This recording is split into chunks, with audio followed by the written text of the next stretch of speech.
Shalom. கர்த்தருடைய நாமம் மகிமைப்படுவதாக. கர்த்தருக்குள் பிரியமானவர்களே, வேத வசனம் இப்படியாக சொல்லுகிறது, நீ பயப்படாமல் அமர்ந்திருக்க பார். ஏசாயா 7:6. கர்த்தருக்குள் பிரியமானவர்களே, ஏசாயா என்கிற தீர்க்கதரிசியை கொண்டு தேவன் யூதா ராஜாவாகிய அவருக்கு விருப்பமான அந்த ராஜாவிடம் இப்படியாக அவர் பேசுகிறார். நீ பயந்து கொண்டிருக்கிற அந்த நிலையை நான் அறிந்திருக்கிறேன். ஏனென்றால் சீரியாவின் ராஜாவும் இஸ்ரவேலின் ராஜாவும் யுத்தம் பண்ணும்படியாக எருசலேமில் யுத்தம் பண்ணும்படியாக உன்னிடம் வருகிறார்கள்.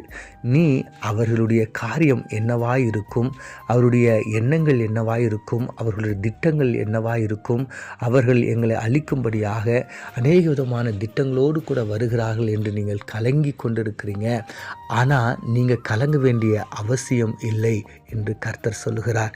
இந்த வார்த்தையை தேவனுடைய மனுஷனாகிய ஏசா கொண்டு வந்து அந்த ராஜாவிடம் சொல்லுகிறார். நீ பயப்படாமல் அமர்ந்திருக்க பார் என்று சொல்லுகிறார். இந்த இரண்டும் புகைகிற கொல்லிக்கட்டை என்று கர்த்தர் சொல்லுகிறார். இந்த இரண்டு ராஜாக்களும் புகைந்து கொண்டிருக்கிற ஒரு கொல்லிக்கட்டைக்கு அவர்கள் சமமாய் இருக்கிறார்கள் என்று கர்த்தர் சொல்லுகிறார்.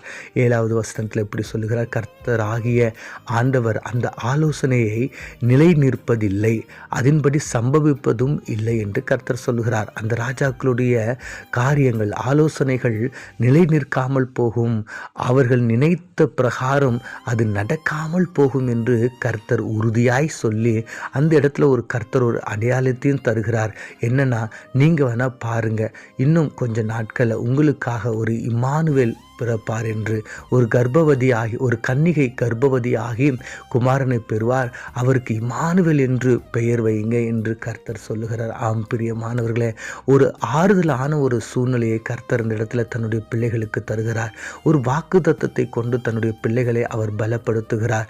அநேக விதமான வார்த்தைகளை கொண்டு கர்த்தர் அவர்களை ஆறுதல் படுத்துகிறார். ஆம் பிரியமானவர்களே, யூதாவின் ராஜா கலங்கி போய் இருக்கும்போது, அவர் சோர்ந்து போய் இருக்கும்போது, அந்த மக்கள் எல்லாம் என்ன நடக்குமோ என்று குழம்பிக் கொண்டிருக்கும்போது கர்த்தர் தன்னுடைய வார்த்தையை அனுப்பி, கர்த்தர் தன்னுடைய வார்த்தையை தன்னுடைய குமாரன் மூலமாய் அனுப்பி அவர்களை பலப்படுத்தி, நீங்கள் கலங்காதீங்க, திகையாதீங்க, நான் உங்களோடு கூட இருக்கிறேன் என்று கர்த்தர் சொல்லி அவர் சொல்லுகிற ஒரே ஒரு காரியம், நீங்கள் பயப்படாமல் அமர்ந்திருக்க பாருங்கள் என்று கர்த்தர் சொல்லுகிறார். ஆம் பிரியமானவர்களே, இன்றும் கர்த்தர் நம்ம அனைவரோடு கூட சொல்லுகின்ற ஒரு காரியம், நம்மோடு கூட பேசுகின்ற ஒரு காரியம், இந்த அதிகாலை நேரத்தில் கர்த்தர் இடைபெறுகின்ற ஒரு காரியம், நீங்கள் பயப்படாமல் அமர்ந்திருக்க பாருங்கள் என்று சொல்லி. எந்த சூழ்நிலை வரட்டும், எப்படிப்பட்ட நிலைகளுக்குள்ளாய் நீங்கள் போங்க, எந்த நிலையில் நீங்கள் இருந்தாலும் நீங்கள் பயப்பட தேவையில்லை. ஆண்டவர் சொல்லுகிறார், அவர்களுடைய எண்ணங்கள், திட்டங்கள், அவருடைய செயல்கள் எதுவுமே வாய்க்காமல் போகும் என்று கர்த்தர் சொல்லுகிறார்.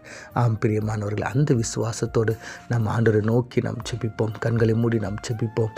எங்களை அதிகமாய் நேசிக்கிற எங்கள் பரலோக தகப்பனே, நாங்கள் வாசித்த இந்த வேத வசனத்தின் பிரகாரம், ஆம் ஆண்டவரே, ஆண்டவரே, உம்முடைய மக்களுக்கு விரோதமாய் ஆண்டவரே எதிரிகளின் சூழ்ச்சிகள் ஆண்டவரே நிற்கும் போது என் தேவன் நீங்கள் துணை நின்று ஆண்டவரே உம்முடைய பிள்ளைகளை நீங்கள் பாதுகாத்து வழிநடத்தி ஆறுதல்படுத்தி தைரியப்படுத்தி ஆண்டவரே முன்னோக்கி நகர உதவி செய்தீங்க. அதற்காக உமக்கு நன்றி.